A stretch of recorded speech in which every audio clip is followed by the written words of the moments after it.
Bon, j'ai préparé le petit thé, un truc à manger. Il est actuellement 20h27 quand je tourne cette vidéo. Aujourd'hui, nous allons parler de comment je suis arrivée en Roumanie. Bah voilà quoi. Alors je vais beaucoup utiliser à l'époque parce que vraiment c'est mon mot favori en ce moment. Comme si j'étais une grand-mère de 75 ans. Absolument.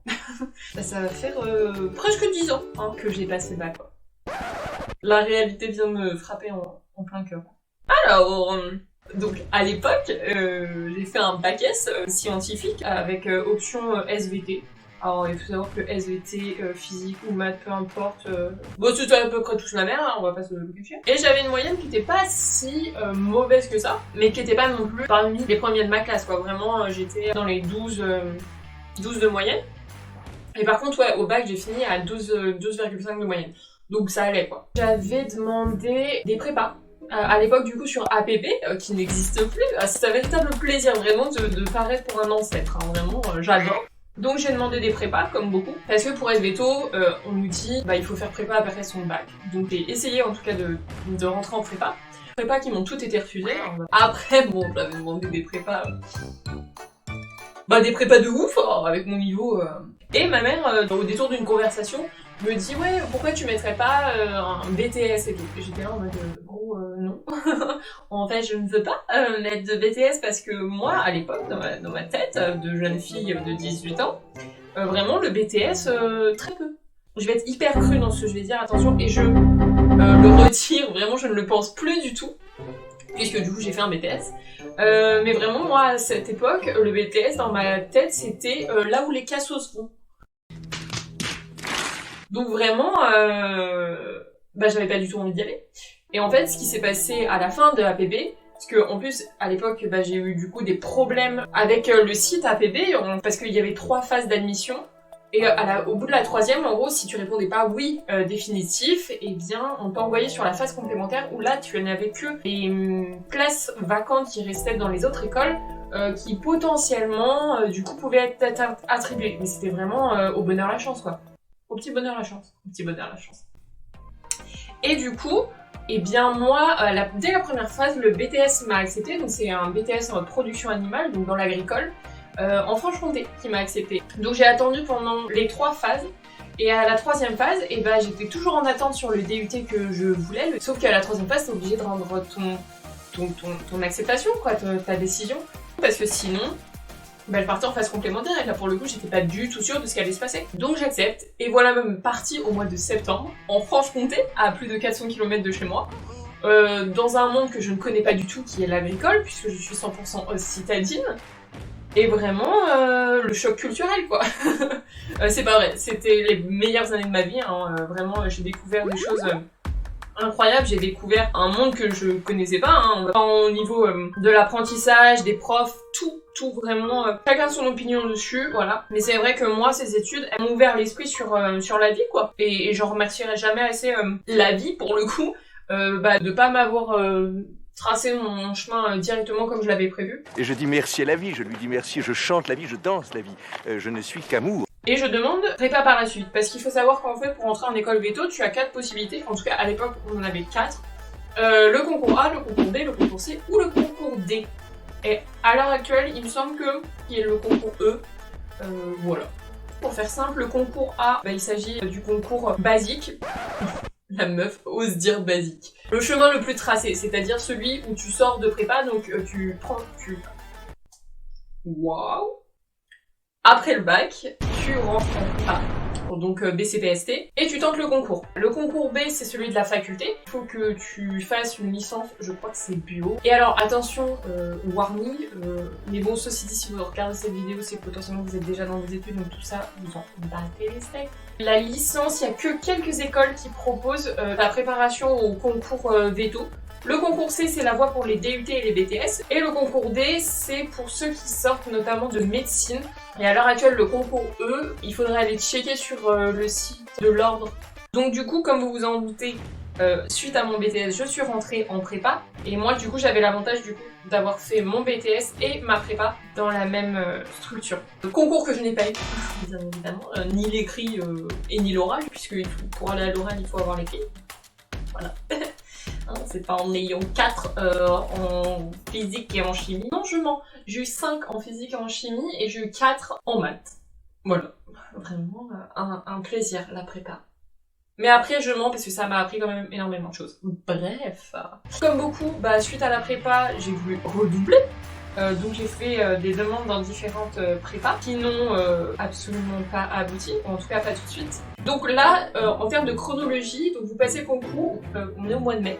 Là, très clairement, tu te dis, eh bien, sachant que la prochaine année scolaire commence en théorie en septembre, ça veut dire que là, mai, juin, juillet, août, septembre, à peu près 5 mois sans rien faire. Et joie et bonheur sur mon cœur, quoi, vraiment. Quand déjà le monde vient de s'écrouler, tu te dis, yes, génial, vraiment, ma vie est un bonheur. Et en parallèle, j'avais quand même un peu assuré mes arrières, j'avais fait des demandes en école privée d'ingé. Il m'a répondu pas tout de suite non plus, hein. Vraiment j'ai eu la réponse, on était au mois de septembre. Donc vraiment pendant 5 mois, et toi tu as candidaté à plusieurs écoles à Grenoble. Et en fait, t'as pas de réponse quoi. Et vraiment tu vois ton monde défiler, t'es là, tu fais super. Par contre j'avais prévu de tenter la Belgique du coup. La Belgique qui est bien évidemment sur tirage au sort si vous vous êtes renseigné. C'est chiant, hein. Mais bon, après, ils ont énormément de demandes, donc je peux comprendre. Je suis allée le déposer à Namur, et... oh putain, cet accent ignoble que je viens de taper. Bref, je suis allée à Namur, du coup. J'ai pas été sélectionnée. La personne, par contre, dans la liste d'admission, juste avant moi, l'a été. Sauf que vu que son dossier n'était pas complet, parce qu'il vérifie bien évidemment les dossiers après le tirage au sort, pour encore éliminer des gens si ton dossier n'est pas complet, son dossier n'était pas complet.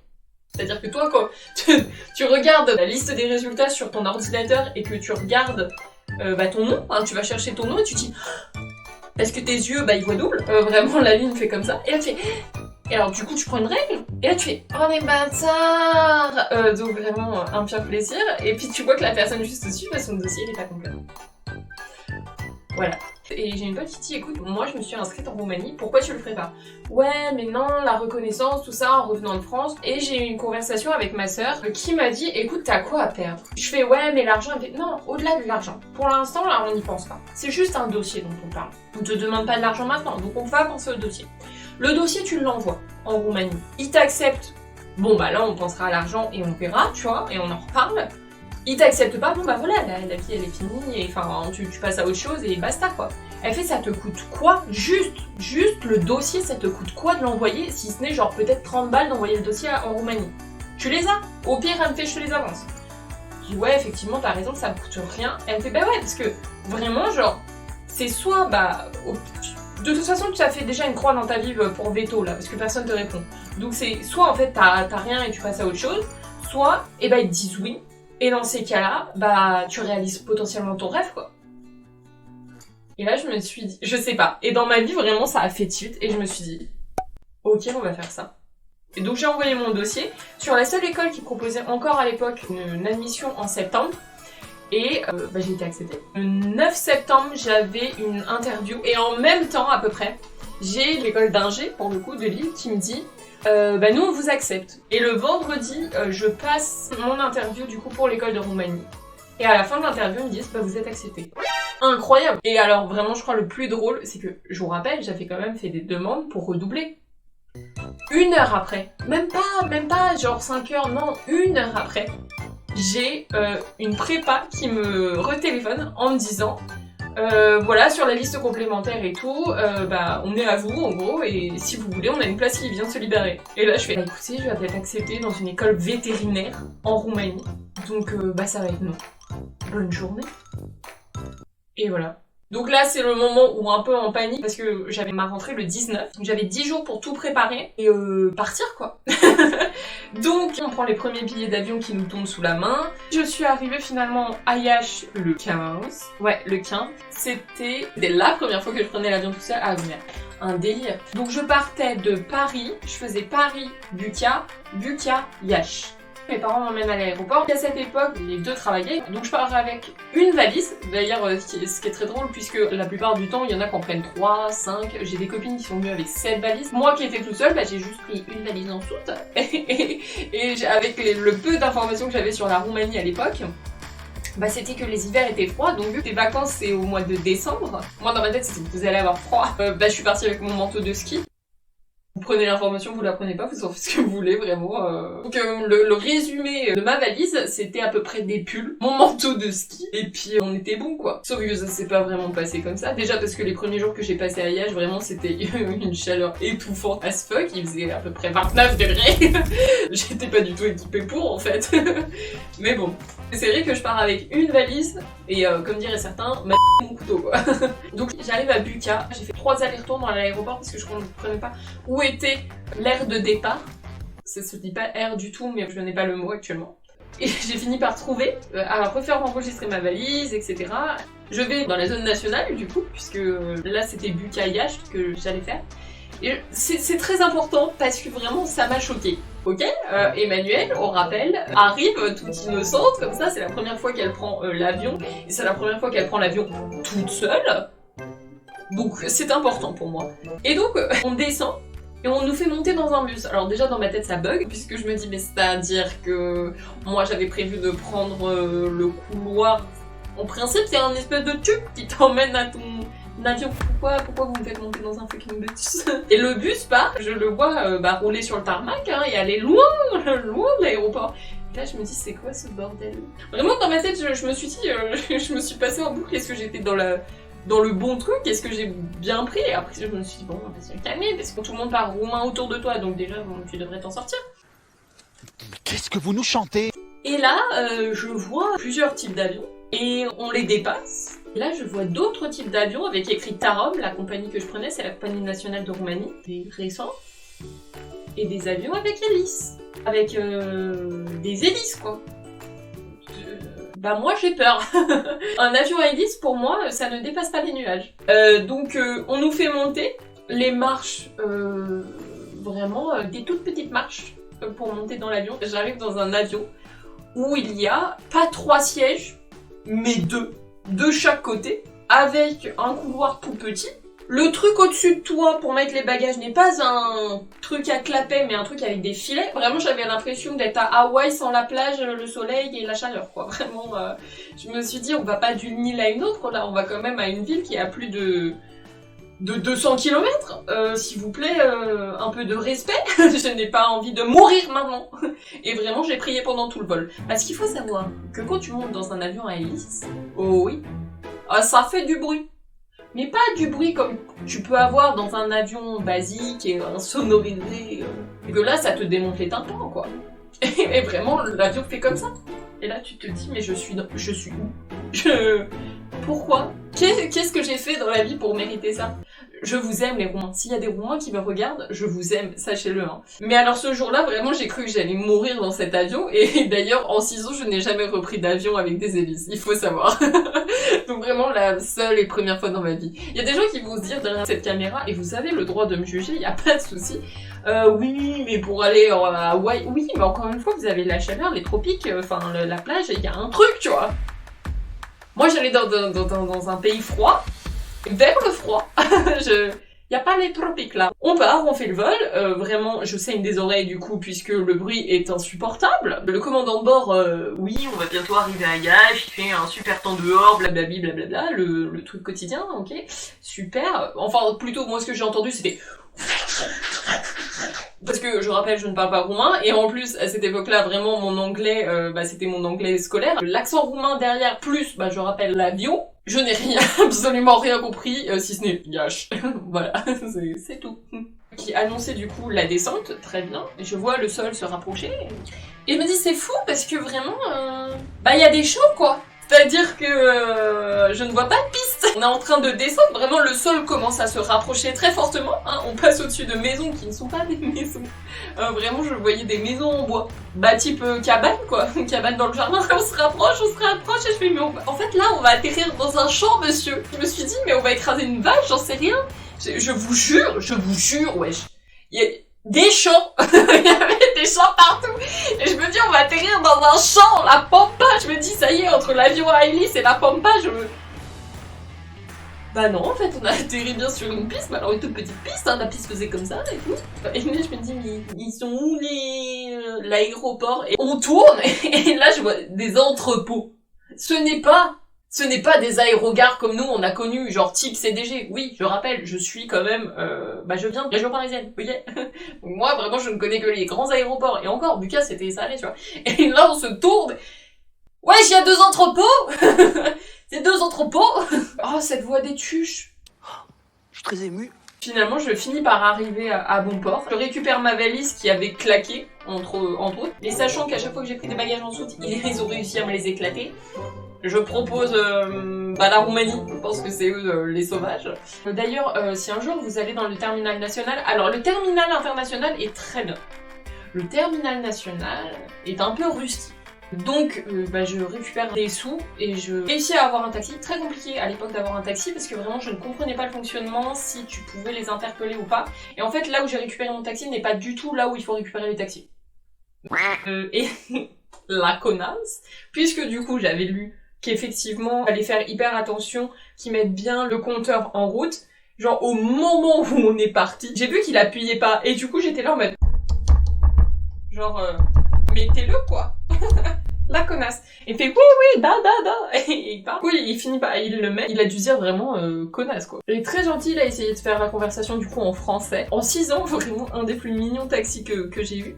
Il m'emmène à l'adresse de mon auberge jeunesse et on arrive devant un bâtiment qui est une pharmacie. Weird quoi. Il me dit reste dans la voiture, je vais voir. Et en fait, c'était une toute petite ruelle qui longeait la pharmacie, et en fait, c'est pour monter au 2e étage de la pharmacie. Et donc j'y vais avec mon truc et tout, il me fait « J'attends de voir si tu rentres ». Beaucoup trop mignon, vraiment beaucoup trop mignon. Et là, je vois qu'il y a un code et que la porte s'ouvre pas, et je me dis « Mais en fait, on m'a envoyé 0 code, quoi ». Du coup, il revient me voir, en voyant que je rentrais pas, il me fait « T'as un problème ?» Et je lui dis « Ben oui, ça ne fonctionne pas. Je n'ai pas de code. » Et il me fait, tu as le numéro? Et je fais oui. Et il me fait, ok, mets le numéro sur ton téléphone, je vais appeler. Et là, je me dis, mais... Nani? On est où? Genre, le mec, beaucoup trop gentil, quoi. Et en fait, du coup, j'ai rentré le numéro sur mon téléphone, il appelle, il parle en roumain, et il m'a dit, ok, c'est bon et tout, et je reçois le code sur mon téléphone. Quand le truc s'ouvre, il fait, bon, bah, du coup, je te laisse, et voilà.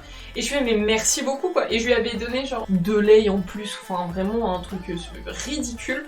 Et je lui avais dit, mais vraiment, genre, gardez, Emmanuel, la compassion, quoi. Tu lui donnes, 40 centimes en plus. Je n'avais pas la valeur des sous à l'époque. Mais vraiment, beaucoup trop gentil, et je remercie cette personne, parce que, contrairement à d'autres potes qui ont eu des très mauvaises expériences avec des Roumains,